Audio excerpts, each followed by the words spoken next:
დღეს გვაქვს ძალიან საინტერესო პოდკასტი, იმიტომ რომ ჩართვა გვაქვს ჟენევიდან. ჩვენი სტუმარი, ასე ვთქვათ, არის ეკატერინე ბერიშვილი, ქართველი მეცნიერი, რომელთანაც სხვათა შორის რამდენიმე წუთი ძალიან საინტერესო ინტერვიუც მქონდა, სტატია მქონდა, სადაც ეკატერინეს შრომებზე არის საუბარი, ეკატერინეს მიღწევებზე. ამასაც ამ სტატიასაც აუცილებლად მიუთითებთ კომენტარებში. გირჩევთ, რომ ეს სტატიაც წაიკითხოთ.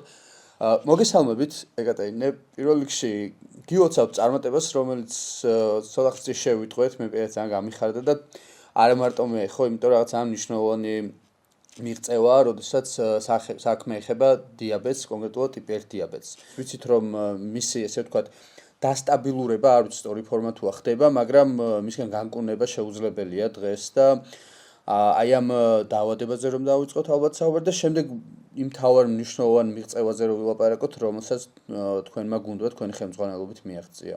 კეთილი, დიდი მადლობა დათო, დიდი მადლობა ასეთი საინტერესო გადაცემების შექმნისთვის. ძალიან მნიშვნელოვანია ასეთი გადაცემები იყოს ხელმისაწვდომი და მადლობა ინტერესისთვის. და მადლობა მოლოცვებისთვის და იმ ყურადღებისთვის, რაც ამ ჩვენმა მიღწევამ დაიმსახურა. გადავიდეთ მაშინ დიაბეტზე, კერძოდ ტიპი 1 დიაბეტია ჩვენი სამიზნე და ეს არის დაავადება, რომელიც არის აუტოიმუნური. აუტოიმუნური ნიშნავს იმას, რომ იმუნური სისტემა, რომელიც ნორმალურ პირობებში საბედნიეროდ ებრძვის ყველაფერს, უცხოს ბაქტერიებს, ვირუსებს და ახდენს მათ ელიმინაციას ორგანიზმისგან, რატომღაც და რატომ არ ვიცით, ანუ რა გარემოებები ახდენს ზემოქმედებას ამ ჩვენს იმუნურ სისტემაზე, ჩვენი იმუნური უჯრედები, ასე ვთქვათ, ანადგურებენ იმ უჯრედებს, რომლებიც წარმოქმნიან ინსულინს. ანუ იერიში მიაქვთ და ანადგურებენ, ამ უჯრედების აღდგენის საშუალება აღარ არსებობს, ინსულინი არ გამოიყოფა და პაციენტების სისხლში შაქრის დონე, გლუკოზის დონე მატულობს. ეხლა რაშია პრობლემა და რატომ არის საჭირო ვთქვათ ინსულინი იმისათვის, რომ შაქრის დონემ დაიწიოთ, დაიწიოს სისხლში, ესეც რომ ავხსნათ, ისე რომ ყველასთვის გასაგები იყოს. ანუ წარმოვიდგინოთ, რომ ჩვენ მივირთვით 2 ფილა შოკოლადი. და რომ გავიზომოთ სისხლში შაქრის დონე რამოდენიმე წუთში, ნახავთ, რომ ის ძალიან არ იწევს მაღლა. რატომ? იმიტომ რომ როდესაც შაქარი იწევს სისხლში, ამას გრძნობს ის უჯრედი, რომელიც გამოიმუშავებს ინსულინს და ამის საპასუხოდ ინსულინი გამოიყოფა უჯრედიდან და რა შვება ახლა ეს ინსულინი? ინსულინი არის ეგრეთ წოდებული გასაღები, რომელიც ხსნის უჯრედს და სისხლიდან ეს შაქარი გადადის უჯრედში. კერძოდ, ყველაზე მეტად ჩვენს ორგანიზმში შაქრის მოხმარება ხდება კუნთოვანი სისტემის, ცხიმისა და თავის ტვინის მიერ, ანუ ჩვენ გვჭირდება და მას გავიყენებთ ჩვენ ენერგეტიკულ წყაროდ, ანუ შაქარს. ანუ თუ ინსულინი აღარ არის, წარმოიდგინეთ, უჯრედი არასდროს არ გაიხსნება და ეს შაქარი ყოველთვის იქნება კონცენტრირებული სისხლში და აი ტიპი 1 დაავადებული პაციენტის სისხლი რო გავსინჯოთ, ის იქნება ტკბილი, ანუ სისხლი გაჯერებული არის გლუკოზით. ეს რა თქმა უნდა სისხლში ძალიან მაღლა შაქრის აწევა შეუთავსებელია სიცოცხლესთან.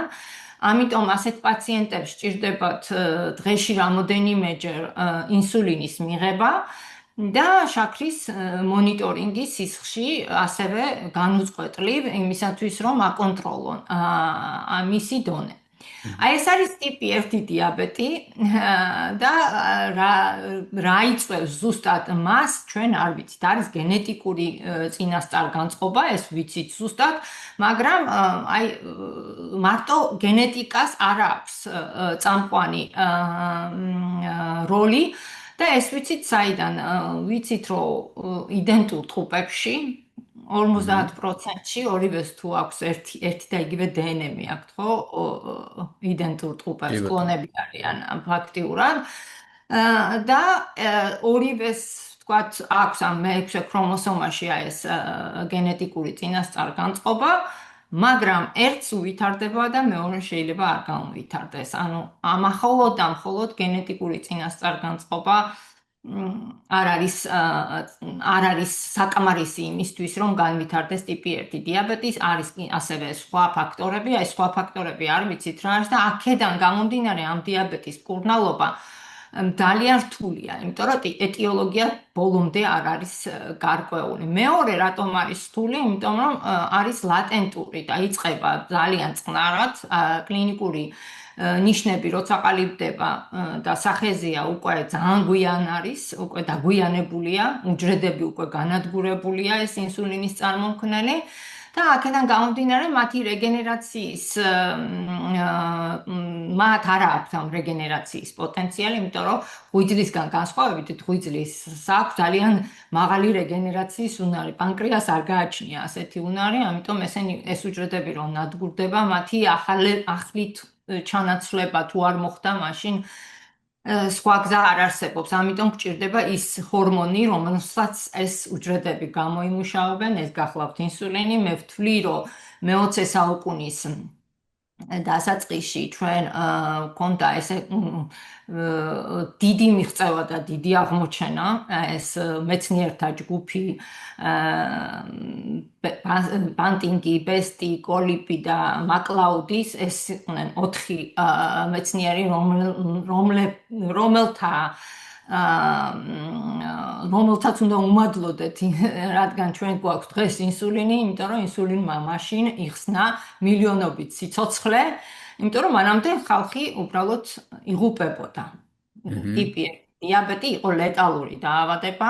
ამ დიაგნოზი იყო შეიძლება ითქვას ამ შემთხვევაში, რომ ვერ გადარჩებოდნენ, ხო? უბრალოდ აშიმშილებდნენ ასეთ პაციენტებს და ვიცით, რომ ხშირად ბავშვებს უმრავლესობა შემთხვევაში ბავშვთა ასაკში იწყება ეს დაავადება და ბავშვებს აშიმშილებდნენ, იყვნენ ძალიან მხოლოდ ეს იყო მკურნალობის მეთოდი და ესეც გადავადება იყოს გარდაუვალი სიკვდილის. ეს არ იყო ფაქტიურად. ეს რომელ წლამდე იყო დაახლოებით? 21-ში აღმოაჩინეს, 22-ში გამოიყენეს პირველ პაციენტზე და 23-ში მიიღეს ნობელის პრემია. ძალიან სწრაფად განვითარდა ამ შემთხვევაში მოვლენები. ძალიან სერიოზული აღმოჩენა იყო და რა თქმა უნდა ამას დიდი ყურადღება მიექცა მსოფლიოს მხრიდან, იმიტომ რომ ძალიან ბევრი ადამიანი გადარჩა. მაგრამ თავად ბანტინგი, ვინც აღმოაჩინა ეს ინსულინი, მან თავის ნობელის ლექციაში აღნიშნა, რომ ინსულინი არ კურნავს. ინსულინი არის მხოლოდ და მხოლოდ სიცოცხლის შენარჩუნებისთვის, ასე ვთქვათ, ერთ-ერთი საშუალება იმისათვის, რომ მონიტორინგი დავასტაბილუროთ, როგორც თქვენ ბრძანეთ ეს დაავადება, მაგრამ ყოველ შემთხვევაში ვერ განკურნავს ეს ინსულინი არ კურნავს. დიაბეტის კონტროლის საშუალებას იძლევა. იმიტომ რომ ის უჯრედები, რომლებიც წარმოქმნიან ინსულინს, აღარ არის და თუ ჩვენ გვინდა განკურნოთ დიაბეტი, ან უნდა აღმოვაჩინოთ ისეთ ფაზაში, ანუ ბიომარკერები უნდა იყოს იმისათვის, რომ აღმოვაჩინოთ ისეთ ფაზაში, რომ ჩვენ შევძლოთ იმ უჯრედების, რაც დარჩენილია, მათი რეგენერაცია და იმუნური სისტემის მოთვინიერება, ესე ვთქვათ, რომ არ გაანადგურონ ეს უჯრედები, ან ის უჯრედები, რომლებიც აღარ არის, ისინი უნდა ჩავანაცვლოთ ახალი ფუნქციური უჯრედებით, რომლებიც შეასრულებენ იმ ფუნქციას, რაც დაკარგა პანკრეასმა. და აი აქ შემოდის უკვე ის თქვენი კვლევა, რომელსაც თქვენ ხელმძღვანელობდით, ხო? როგორც ვიცი, უკვე, როდესაც შემოდის რაღაც ალტერნატიული საშუალებები, რითაც შეიძლება დავადგეთ იმ გზას, რის შედეგადაც საბოლოოდ ვიტყოდით ალბათ, რომ უკვე შეგვიძლია ამ დაავადების საბოლოოდ დამარცხება, ხო? მანდა არის კიდე დონორების ფაქტორიც, როგორც ვიცი, იმიტომ რომ ადამიანის დონორის შემთხვევაში ყოველთვის შეზღუდული ვართ და აი მაგაზეც ალბათ ვისაუბრებთ, ხო?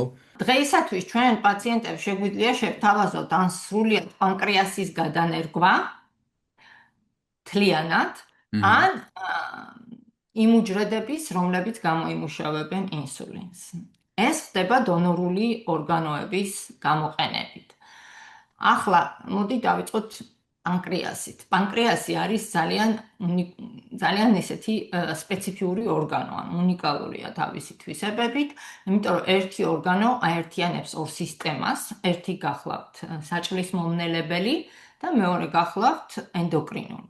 ახლა საჭმლის მომნელებელი სისტემა რას გულისხმობს, იმიტომ რომ ცხიმების დაშლისთვის, ანუ გვჭირდება რაღაცა სპეციფიური ფერმენტები და ენზიმები, რომლებიც გამომუშავდება პანკრეასში და სპეციალური სადინრებით იგი ეს პანკრეასის წვენი ჩაედინება 12 გოჯა ნაწლავში და იქ ხდება ცხიმების და საჭმლის მომნელება და ასე შემდეგ.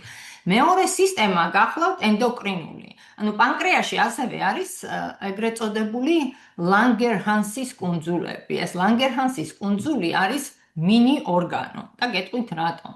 იმიტომ რომ ეს არის უჯრედების გროვა, თითო ლანგერჰანსის კუნძული რო წარმოვიდგინოთ, არის ერთი პატარა ქვიშის ოდენა, ქვიშის მარცვალის ოდენა და მთლიანობაში მთელი ლანგერჰანსის კუნძულები მთელ პანკრეასში რაც არის მიმოფანტული რო შევაგროვოთ, არ დაგვიფარავს ერთი ჩაის კოზის 1/13-საც კი.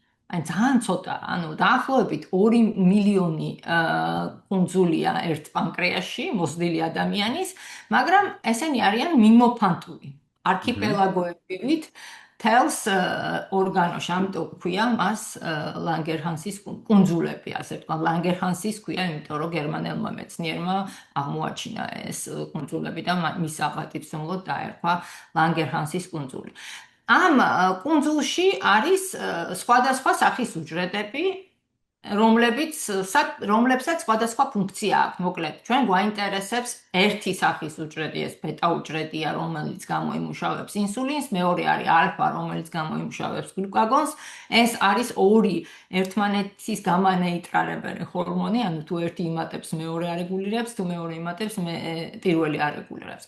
და ასევე ამ კუნძულს გააჩნია თავისი უჯრედშორისი ნივთიერება, რომლებზეც ეს უჯრედები არიან, ასე ვთქვათ, მოთავსებული და გააჩნია ასევე საკმაოდ მჭიდრო და უხვი სისხლის მომარაგება. იმიტომ რომ სისხლის მომარაგება ძალიან მნიშვნელოვანია ყველა უჯრედისა და ქსოვილისთვის, მაგრამ ლანგერჰანსის კუნძულისთვის კიდევ უფრო მნიშვნელოვანია, იმიტომ რომ მეტაბოლურად ძალზედ აქტიურია ეს უჯრედი, რომელიც ინსულინს გამოიმუშავებს და დანარჩენი უჯრედებიც.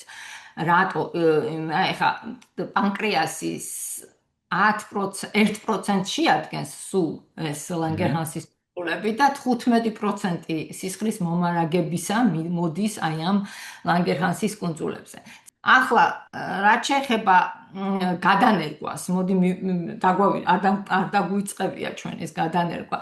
ანუ იმისათვის რომ ჩავანაცვლოთ დაზიანებული ორგანოს ფუნქცია, ან უნდა გადავნერგოთ მთლიანი ორგანო, ან უნდა გადავნერგოთ ის უჯრედი, რომელსაც აქვს ფუნქცია დაკარგული. ახლა ორგანოს გადანერგვა არის სერიოზული ოპერაციული ჩარევა და ძალიან ბევრი გართულება ახლავს თან. და თან წარმოიდგინეთ, ჩვენ გვჭირდება ამ ორგანოს მხოლოდ 1%, ისიც ენდოკრინული, იმიტომ რომ ეგზოკრინული ნაწილი მშვენივრად გამართულად მუშაობს, მხოლოდ ერთი ტიპის უჯრედი არის ამ ორგანოში განადგურებული.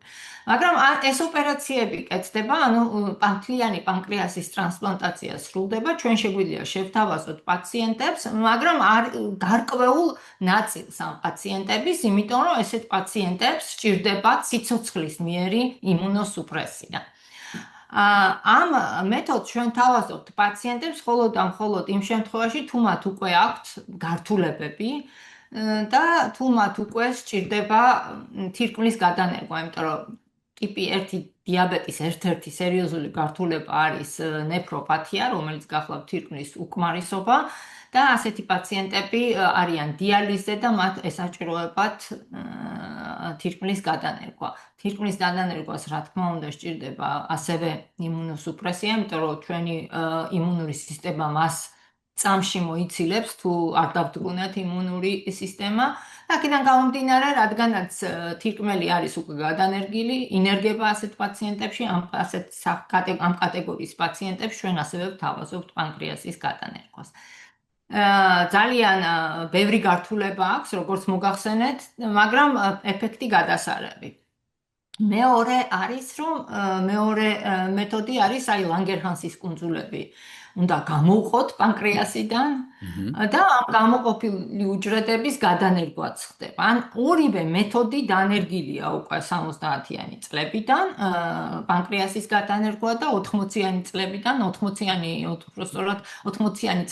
წლების მიწურულიდან უკვე სრულდება ლანგერჰანსის კუნძულების გადანერგვა ასეთ პაციენტებში. მაგრამ ორივე შემთხვევაში პაციენტებს სჭირდებათ სიცოცხლის მიერი იმუნოსუპრესია. რა თქმა უნდა, პანკრეასის გადანერგვა ხდება უფრო ჯანმრთელ არა, მაგრამ უფრო ისეთ პაციენტებში, რომლებიც დასუსტებულები არ არიან ძალიან, იმიტომ რომ დიდი ოპერაცია, როგორც მოგახსენეთ და გადატანაც რთულია, შეიძლება ითქვას. გადასატანად რთულია, ახალგაზრდა პაციენტებისთვის არის განკუთვნილი, ლანგერჰანსის კუნძულების გადანერგვა უფრო ის არის, რა ქვია, ისეთ დასუსტებულ პაციენტებში შეიძლება შესრულდეს, მაგრამ ორივე ლანგერჰანსის კუნძულების გადანერგვას ისეთი კაი ეფექტი არ აქვს, როგორც სრული მთლიანი პანკრეასის გადანერგვას, იმიტომ რომ ლანგერჰანსის კუნძულები შეყვავს ჩვენ ღვიძლში, იქ გადანერგილი უჯრედების დიდი ნაწილი ეგრევე ნადგურდება, იმიტომ რომ ბევრი მიზეზია ამაზე შორს წამოწმა საუბარი და ორივე მეთოდს აქვს თავიანთი პრობლემები და ძირითადი პრობლემა, რაც გვინდა ჩვენ გადავჭრათ, არის ის, რომ იმუნოსუპრესია, ამიტომ ვერ ვთავაზობთ ყველა პაციენტს. ანუ ისეთ პაციენტებს, რომლებსაც ვუკონტროლებთ დიაბეტს ინსულინით, ამის შეთავაზება, ეხლა რისკი და სარგებელი რისკი უფრო მეტია ვიდრე სარგებელი. გამომდინარე ვერ ვთავაზობ და მეორე არის ორგანოების დეფიციტი, იმიტომ რომ მოგეხსენებათ, რომ პაციენტების მომლოდინე რიცხვი უფრო მეტია, ვინც ორგანოსელოდება, ვიდრე ამის საშუალება გვაქვს. აი ეს ორი ძირითადი პრობლემაა სხვა პრობლემათა შორის, რაც თან ახლავს აი ორგანო ჩანაცვლებით მიდგომებს და ოპერაციებს, ასე ვთქვათ. ერთი არის ინვაზიური, ლანგერჰანსების გადანერგვა არის მინი-ინვაზიური, მაგრამ ორივეს თავისი ნაკლოვანება გააჩნია. ახლა რა არის ჩვენი ამოცანა, რომ აღმოვხვრათ ეს ნაკლოვანებები და ისეთი რამ შევიმუშაოთ, რისი შეთავაზებაც შეგვეძლება ტიპი 1-ის მქონე, ტიპი 1-ის დიაბეტის მქონე ყველა პაციენტისთვის. აქედან უნდა გადავჭრათ დონორული ორგანოების დეფიციტი, უნდა გადაიჭრას და გადაიჭრას იმუნური მოცილების პრობლემა და კიდევ ერთი ის ნაკლოვანებები, რომლებზეც არ ვისაუბრეს, ისეთი ორგანო უნდა შევქმნათ, რომელიც, ასე ვთქვათ, სიმულაციას იგივე ნაირი იქნება, პროტოტიპი იქნება აი ლანგერჰანსის კუნძულის, რომელიც ჩვენ გვაქვს პანკრეასში. იმის ნაირი უნდა შეიქმნას, მიკროგარემო უნდა იყოს იგივე, ანუ ეს უჯრედშორისი სისხლის მომარაგება, უჯრედული კომპონენტები მეტნაკლებად უნდა იყოს იგივე, როგორიც მათ აქვთ პანკრეასში, იმიტომ რომ სწორად ფუნქციონირებისთვის, სიცოცხლის უნარიანობისთვის ეს ყველაფერი თუ არ შევქმნით, მაშინ ჩვენ გვაქვს ამისი დიდი გამოცდილება, რომ უჯრედთა უმრავლესობა, რასაც ნერგავთ, მალევე იღუპება. იმიტომ რომ ეს მიკრო პირობები ჩვეული მათთვის არ არის მიმღებლობა არ არის, ანუ შეიძლება ითქვას. არ არის, ანუ სისხლის მიმოქცევა არ ყალიბდება დაიბდება, ანუ სისხლს მიაქვს ჟანგბადი და საკვები ნივთიერებები უჯრედისკენ. აქედან გამომდინარე, თუ სისხლის მიმოქცევა არ აღდგა სწრაფად, მაშინ უჯრედი უბრალოდ იგუდება უჟანგბადობისგან და შიმშილით კვდება, ასე ვთქვათ, ხო? ამიტომ მნიშვნელოვანია ეს სისხლძარღვოვანი სისტემა დროზე აღდგეს გადანერგვიდან. ამ შემთხვევაში, როცა ასე ლანგერჰანსის კუნძულებს ნერგავთ, არ ხდება ეს ასე. ძალიან დიდი ხანი სჭირდება სისხლძარღვოვანი სისტემის ჩამოყალიბებას და ამ დროის განმავლობაში ბევრი უჯრედი იღუპება. მეორე გახლავთ ანთება წანადგურებს, იმიტომ რომ წარმოვიდგინეთ სისხლძარღვში შეყვავს ეს ლანგერჰანსის კუნძულები და ის ხახდენს ამ სისხლძარღვის ემბოლიზაციას და ეს ანთებითი რეაქცია იწვევს უჯრედების უმრავლესობის განადგურებას. მოკლედ, ძალიან ბევრი პრობლემაა, რომელიც უნდა გადაიჭრას და აი ამ პრობლემებზე მუშაობთ ჩვენ და ჩვენი გუნდი, რომ ნელ-ნელა ეტაპობრივად და მეთოდურად მივიდეთ იქითკენ, რომ ეს ყველა პრობლემა აღმოვხვრათ და პაციენტებს შევთავაზოს ისეთი რამ, რომელიც მათ პრობლემას გადაუჭრის და ასევე იქნება ყველასთვის ნაჩვენები, ანუ აღარ გვექნება ის მომენტი, რომ ჩვენ შევძლებთ მხოლოდ და მხოლოდ რაღაცა კატეგორიის პაციენტები განკურნოთ და დანარჩენებს ვთქვათ, ვერ შევთავაზოთ. კი ბატონო, და აი აქ არის მნიშვნელოვანი ეს ბიოხელოვნური პანკრეასი, რომლის შექმნაზეც არის ხო საუბარი, რომელსაც აქვს პოტენციალი, რომ აი ეს ყველაფერი შეცვალოს და მათ შორის იმაზე არის საუბარი, რომ მიხდება ღორის უჯრედების გამოყენება, რაც პოტენციალში ფაქტიურად შეიძლება ითქვას გადაჭრის ასევე ადამიანი დონორის პრობლემას, ხო? დიახ.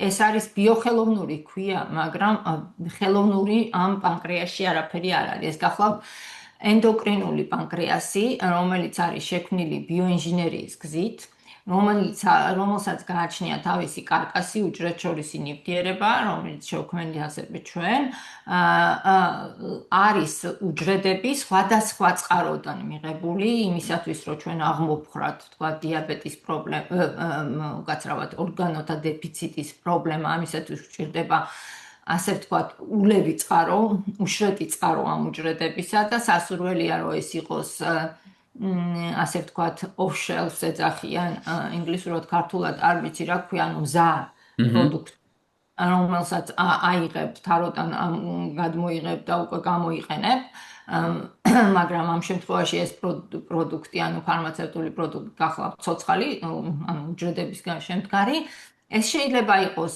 როგორც ქსენოგენური წყარო, ანუ ცხოველიდან მიღებული და მეორე გახლავთ ლაბორატორიული ღეროვანი უჯრედებიდან მიღებული, იმიტომ რომ ღეროვანი უჯრედებს გააჩნიათ უსასრულო დაყოფის პლურიპოტენტურ ღეროვან უჯრედებს გააჩნიათ უსასრულო დაყოფის თვისება და შემდგომ ეს უჯრედები ჩვენ შეგვიძლია არა მხოლოდ გავამრავლოთ, არამედ ასევე მათ ისინი გარდავქმნათ სხვადასხვა სახის უჯრედად, ანუ უკვე სპეციალიზებულ უჯრედად, მათ შორის ჩვენ შეგვიძლია მივიღოთ ჩვენს ლაბორატორიაში მაგალითად ჩვენ ვღებულობთ ამ ღეროვანი უჯრედებიდან ინსულინ მაპროდუცირებელ უჯრედებს და აი ამ უჯრედების გამოყენება შეგვიძლია და მეორე გახლავთ ქსენოგენური წყარო, იმიტომ რომ ღორი არის ადამიანთან ყველაზე ახლომდგომი ცხოველი და ანუ ანატომიური და სტრუქტურული თვალსაზრისით ორგანოები და მათი არქიტექტურა ძალიან ახლოს არის ადამიანთან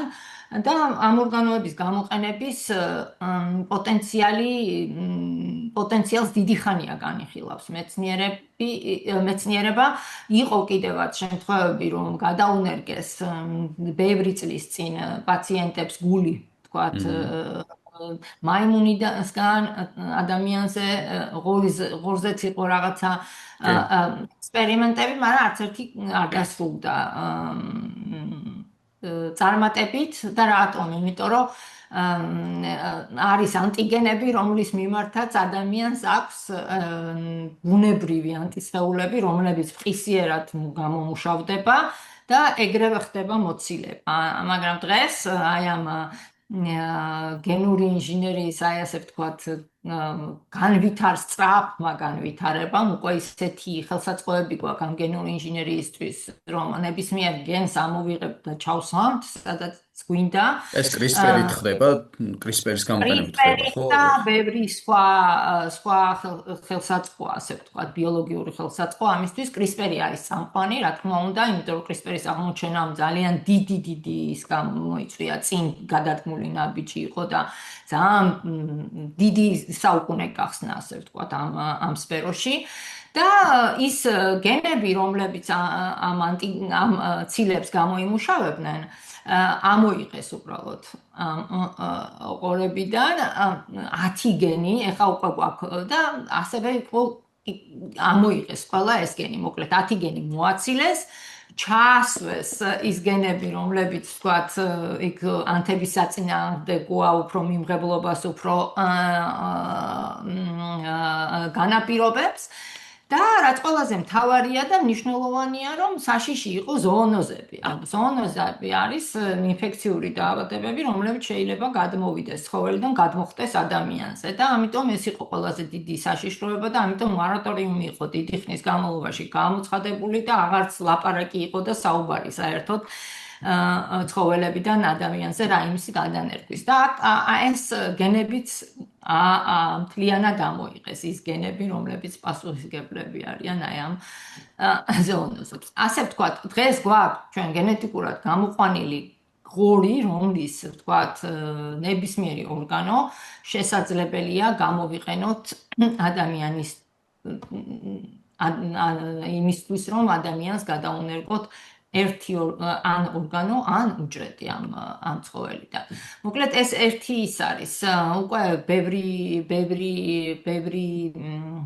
კლინიკური კვლევა ამის თაობაზე, გადაინერგა თირკმელი, გადაინერგა გული, ალბათ ადევნებს ყველა თვალყურს, ვისაც ეს სფერო აინტერესებს.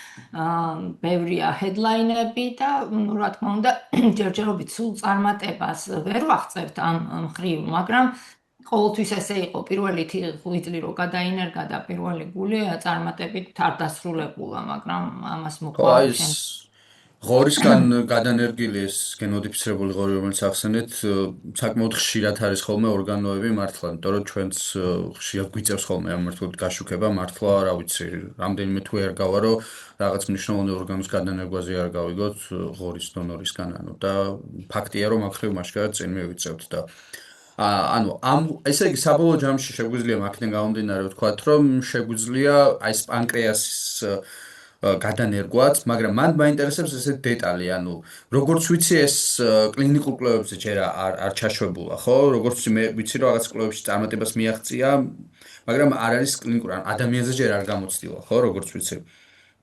არა, ანუ ისიც არ მithქვამს რა არის, მე მგონი, არის მოკლედ მინი პანკრეასი, მინი ენდოკრინული პანკრეასი თავისი სისხლის მომარაგებით, თავისი ასე ვთქვათ, კარკასით და უჯრედებით.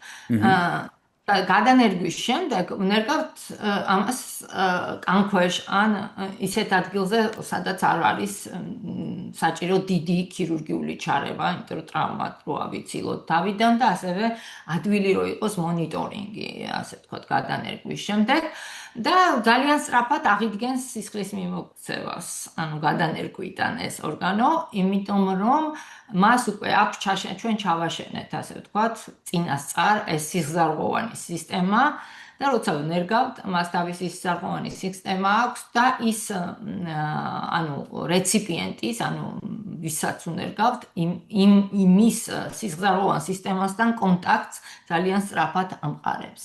ეს არის ეს კონსტრუქცია, რაც ჩვენ შევქმნით.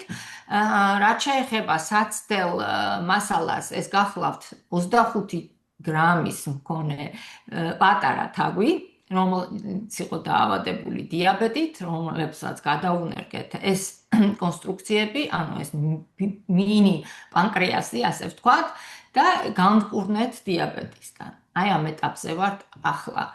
სრულად განიკურნა, ბოდიშო ჩაიგდოთ, სრულად განიკურნენ ეს თაგვები? სრულად განიკურნენ ეს თაგვები დიაბეტისგან. და ეს კვლევები წარმატებით შესრულდა და ძალიან გახარებულები ვართ ჩვენც, იმიტომ რომ ვთვლით, რომ ეს არის ძალიან დიდი წინგადადგმული ნაბიჯი დიაბეტის დამარცხებისკენ. იმიტომ რომ ეს არის ძალიან მნიშვნელოვანი რამ, მაგრამ არასაკმარისი. ახლა წინ კიდევ გვაქვს გასავლელი გზა, ბევრი რამე გასარკვევი და რაც ყველაზე მთავარია, ეს მეთოდი უნდა გადავიდეს ლაბორატორიიდან კლინიკაში და ეს ამას თავისი წესები აქვს. რომელიც ასევე დროშია გაწერილი. რა თქმა უნდა, იმიტომ რომ ცოტა ხნის წინ რო ვთქვი, ინსულინი 21-ში აღმოაჩინეს და 23-ში უკვე ნობელის პრემია აიღეს მეცნიერებმა და 22-ში უკვე პაციენტი მოარჩინეს, ვთქვათ, პაციენტმა პირველი ინექცია მიიღო ინსულინის. დღეს ამის გამეორება შეუძლებელია, იმიტომ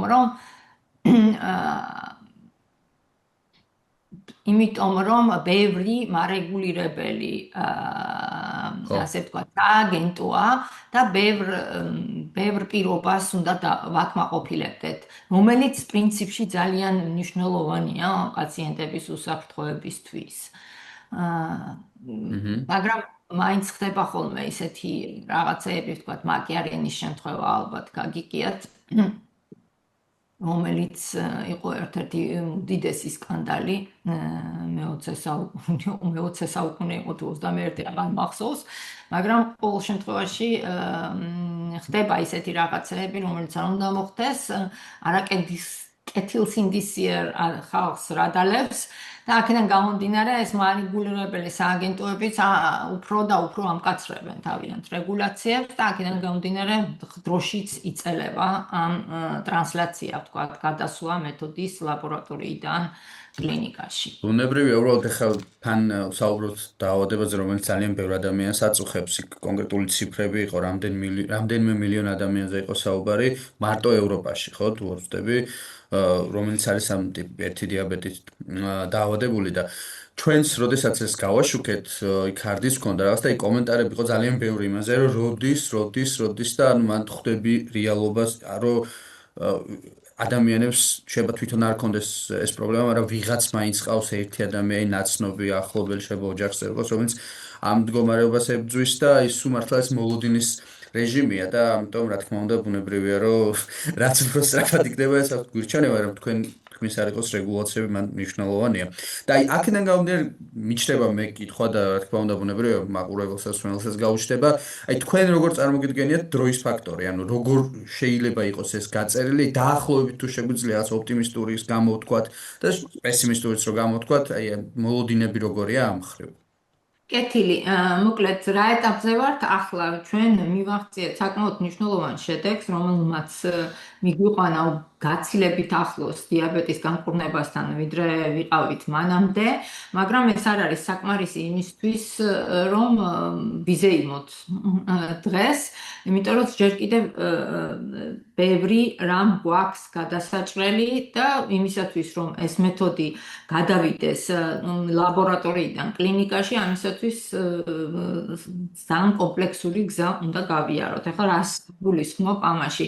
პირველი გახლავთ ის, რომ ზომებში უნდა გავზარდოთ ეს ჩვენი კონსტრუქცია, ანუ ენდოკრინული პანკრეასი, რომელიც შევქმენით, იმიტომ რომ ახლა გვჭირდება ჩვენ დიდი ზომები და რაოდენობითაც უფრო მეტი, იმიტომ რომ საუბარი გვაქვს უკვე პაციენტზე, რომელიც იწონის დაახლოებით 60-70 კილოგრამს.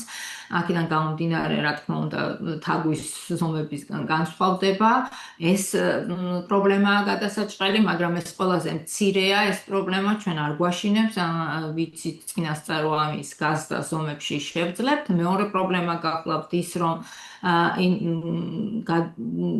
მოვიძიოთ იმის თანხები, რომ დავიწყოთ ტრანსლაცია მეთოდის კლინიკურ პრაქტიკაში და მივიღოთ ავტორიზაცია კლინიკური კვლევების ჩასატარებლად. ახლა ამ ავტორიზაციას გასცემს ევროპის წამლის სააგენტო, რომელთაც აქვს საკმაოდ ისეთი მკაცრი მოთხოვნები, ეს პანკრეასი, მინი პანკრეასი უნდა შეიქმნას ახლა სპეციფიურ გარემოში, ანუ არა ლაბორატორიაში, არამედ